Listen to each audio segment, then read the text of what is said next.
जैसा कि ये विदित है कि देश में लोकसभा चुनाव होने का समय अब बहुत नज़दीक आ गया है, जिसके चलते सत्ताधारी गठबंधन व विपक्षी गठबंधन की अर्थात एनडीए व परिवर्तित किए गए यूपीए की बैठकों का भी काफ़ी दौर चल रहा है। हालांकि इस मामले में हमारी पार्टी भी कोई पीछे नहीं है, बल्कि इन चुनावों की तैयारी को लेकर पिछले कुछ समय से पूरे देश में पार्टी की छोटी छोटी बैठकें व बंद जगह पर कैडर कैंप आदि लेने का भी कार्य काफ़ी युद्ध स्तर पर चल रहा है। और इतना ही नहीं, बल्कि अब एक तरफ सत्ता पक्ष का एनडीए अपनी फिर से पूर्ण बहुमत की सरकार बनाने के लिए अपनी दलीलें दे रहा है, तो वहीं दूसरी तरफ विपक्षी गठबंधन यहाँ सत्ताधारी एनडीए गठबंधन को इस बार चुनाव में मात देने के लिए उनकी नीतियों व कार्यशैली आदि का काफ़ी विरोध कर रहा है, जिसमें बीएसपी भी कोई पीछे नहीं है। जबकि सत्ताधारी पार्टी व विपक्षी पार्टियों के बने गठबंधन के बारे में सच्चाई तो ये है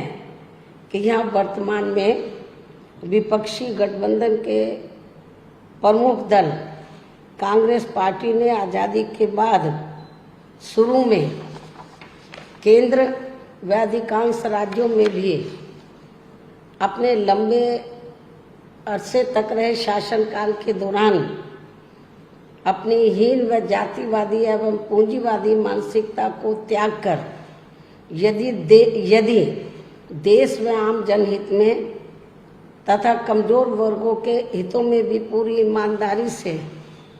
कार्य किया होता और विशेषकर कमजोर वर्गों के हित व कल्याण के मामले में परम पूज्य बाबा साहब डॉक्टर भीमराव अंबेडकर की सलाह को भी मान लिया होता, तो फिर ना तो बाबा साहब को अपने कानूनी मंत्री पद से उस समय इस्तीफा देना पड़ता तथा ना ही आगे चलकर कांग्रेस पार्टी को केंद्र व अधिकांश राज्यों की भी सत्ता से बाहर होना पड़ता तथा ना ही फिर कमजोर वर्गों के लोगों को मजबूरी में बीएसपी के नाम पर अपनी अलग से राजनीतिक पार्टी बनाने की जरूरत पड़ती। और अब ये कांग्रेस पार्टी अपनी जैसी जातिवादी व पूंजीवादी सोच रखने वाली पार्टियों के साथ गठबंधन करके फिर से केंद्र की सत्ता में आने के सपने देख रही है, तो वही सत्ताधारी बीजेपी पार्टी भी पुनः केंद्र की सत्ता में आने के लिए अपने एनडीए गठबंधन को हर मामले में मजबूत बनाने में लगी है। साथ ही फिर से सत्ता में आने का दावा भी ठोक रही है। ये कह रही है कि इस बार बीजेपी और उनका गठबंधन 300 से ज़्यादा सीटें लाएगा, इसका भी दावा ठोक रही है, जिनकी कथनी व करनी में कांग्रेस पार्टी की तरह ही कोई खास अंतर नजर नहीं आता है। कहने का तात्पर्य ये है कि अब ये दोनों बने गठबंधन यानी कि एनडीए व परिवर्तित किए गए यूपीए केंद्र की सत्ता में आने के लिए अपने अपने दावे ठोक रहे हैं, जबकि जनता को किए गए इनके वायदे व आश्वासन आदि सत्ता में बने रहने के दौरान अधिकांश खोखले ही साबित हुए हैं। वैसे भी कांग्रेस व बीजेपी एंड कंपनी के बने गठबंधन की अब तक रही सरकार की कार्यशैली यही बताती है कि इनकी नीति, नियत व सोच सर्व समाज में से विशेषकर गरीबों, दलितों, आदिवासियों, पिछड़े वर्गों, मुस्लिम एवं अन्य धार्मिक अल्पसंख्यकों के प्रति लगभग एक जैसी ही रही है, क्योंकि इन्होंने सत्ता में रहकर शुरू से इन वर्गों के मामले में अधिकांश कागजी खाना पूर्ति की है तथा जमीनी हकीकत में इनके लिए कोई ठोस कार्य नहीं किए हैं। लेकिन जब ये लोग सत्ता से बाहर हो जाते हैं तो तब फिर वे अपने वोट की खातिर इनके हितों में काफ़ी लंबी चौड़ी बातें करते हैं। जैसे कांग्रेस पार्टी का गरीबी हटाओ का व बीजेपी का हर गरीब के खाते में 20 लाख रुपए पहुंचाने को लेकर कही गई ये बातें सत्ता में आने के बाद केवल हवाई व खोखली ही साबित होकर रह गई हैं, जिसकी खास वजह से ही बीएसपी ने सत्ताधारी गठबंधन व विपक्षी गठबंधन से ज़्यादातर अपनी दूरी ही बना के रखी है। ऐसी स्थिति में अब इन वर्गों के लोगों को यानी कि कमजोर वर्गों के लोगों को आपसी भाईचारे के आधार पर वे अपना अकेले ही मजबूत गठबंधन बना के या हर मामले में अपनी एकमात्र हितैषी रही पार्टी बीएसपी को ही मजबूती देनी है तथा जिससे फिर यहाँ कोई भी गठबंधन केंद्र व राज्यों की भी सत्ता में पूरी मजबूती के साथ आसीन ना हो सके तथा इसके स्थान पर फिर इनकी मजबूत नहीं बल्कि मजबूर सरकार ही बनेगी। हमारी पार्टी का ये पूरा प्रयास होना चाहिए ताकि बीएसपी के सत्ता में ना आने की स्थिति में भी इन कमजोर वर्गों का यानी कि दबे कुचले लोगों का ये लोग ज़्यादा शोषण ना कर सके। इतना ही नहीं बल्कि ऐसी स्थिति में बीएसपी को भी सत्ता में आसीन होने का मौका मिल सकता है। और जब तक हम लोग अकेले अपने बलबूते पर खड़े नहीं हो पाते हैं, इसलिए इन सब बातों को ध्यान में रखकर अब बीएसपी को लोकसभा चुनाव में व इससे पहले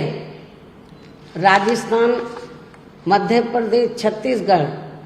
व तेलंगाना आदि राज्यों में होने वाले विधानसभा चुनाव में भी अकेले ही चुनाव लड़कर अपनी पार्टी का बेहतर रिजल्ट लाना होगा। लेकिन बीएसपी पंजाब, हरियाणा आदि इन राज्यों में वहाँ की रीजनल पार्टियों के साथ मिलकर जरूर चुनाव लड़ सकती है, बशर्ते अब वर्तमान में उनका एनडीए व परिवर्तित किए गए यूपीए से भी कोई संबंध नहीं होना चाहिए। इसके साथ ही पार्टी के लोगों को हर स्तर पर सत्ताधारी गठबंधन व विपक्षी गठबंधन के सभी साम दाम दंड भेद आदि हथकंडों से भी जरूर सावधान रहना है। इसके अलावा यहाँ मैं ये भी कहना चाहूँगी कि देश में लगातार बढ़ रही कमर तोड़ महंगाई, अति गरीबी व बेरोजगारी आदि की इन गंभीर समस्याओं के प्रति केंद्र के उत्तरदायित्व को लेकर कल से शुरू हो रहे संसद के मानसून सत्र में जवाबदेही का लोगों को काफ़ी बेसब्री से इंतजार है। किंतु मणिपुर में जारी चिंतनीय हालात, हिंसा व सुरक्षा ही अब नया मुद्दा बन गया है। किंतु इन समस्याओं के प्रति भाजपा का रवैया अब तक व्यापक जनहित का कम तथा अपने राजनीतिक स्वार्थ का ज़्यादा देखने को मिल रहा है, जिस कारण देश से जुड़े इन मामलों का जटिल बने रहना अति दुखद है। जबकि देश की प्रगति लोगों की उन्नति में ही निहित है, जिस पर पूरा ध्यान केंद्रित करने की भी सख्त ज़रूरत है। और अब लोकसभा चुनाव से पहले संसद में सरकार व विपक्ष का रवैया तकरार, आरोप प्रत्यारोप व जिम्मेदारी से भागने का नहीं बल्कि इन ज्वलंत जन समस्याओं को दूर करने संबंधी समाधान का होना चाहिए, क्योंकि इस समय समस्त गरीब एवं मेहनतकश जनता का जीवन काफ़ी दुखी व त्रस्त है, जिनकी सही से चिंता करना सभी का दायित्व भी बनता है।